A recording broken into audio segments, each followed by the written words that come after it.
Le botrytis est un ennemi redouté, notamment dans la culture des petits fruits. Voir sa récolte dévorée par la pourriture grise en pleine floraison, il n'y a rien de plus frustrant.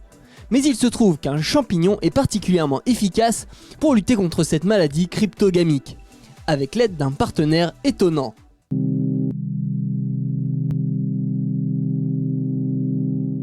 C'est le bourdon qui va rentrer en jeu comme vecteur des spores de ce biofongicide dans les cultures de petits fruits. Mais pourquoi avoir fait le choix de cet insecte ? Cette idée est venue principalement du fait qu'ils étaient déjà utilisés dans les cultures et on s'est aperçu, notamment pour les cultures de fraises et de framboises sous abri, qu'ils pouvaient avoir une utilité pour être des vecteurs et favoriser l'installation de champignons pour vacciner les plantes contre certaines maladies. Les bourdons permettent également une répartition de la poudre plus précise et surtout continue dans le temps. Autrement dit, il va faire gagner du temps et de l'argent par rapport à une méthode traditionnelle qui implique de multiplier les passages dans la culture.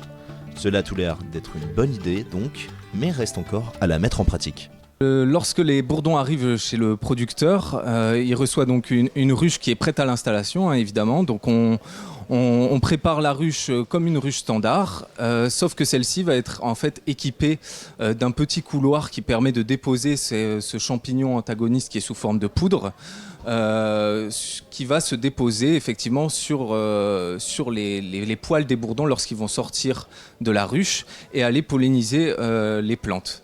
Le bourdon, qui remplit placidement son rôle de pollinisateur, va donc sans le savoir aller déposer la poudre en faisant vibrer ses ailes au-dessus des fleurs.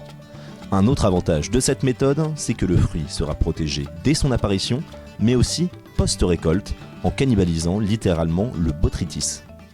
Alors ce champignon en fait est un champignon antagoniste du botrytis, c'est-à-dire qu'il va agir en occupant l'espace à la place du champignon pathogène et également en faisant de l'hyperparasitisme, c'est-à-dire en allant de temps en temps casser les parois cellulaires du pathogène pour l'empêcher de se développer. Attention, ce champignon n'est efficace spécifiquement que contre le botrytis et son coût est d'environ 70 €. À partir de dimanche prochain, c'est la fête de la science. À cette occasion, la Société d'horticulture de Picardie propose d'apporter des alternatives aux jardiniers suite à la conversion imposée par l'interdiction des produits phytosanitaires de synthèse. Rendez-vous le 5 octobre à Amiens, espace de Welly. À la semaine prochaine pour un nouvel épisode du MAC du Biocontrôle.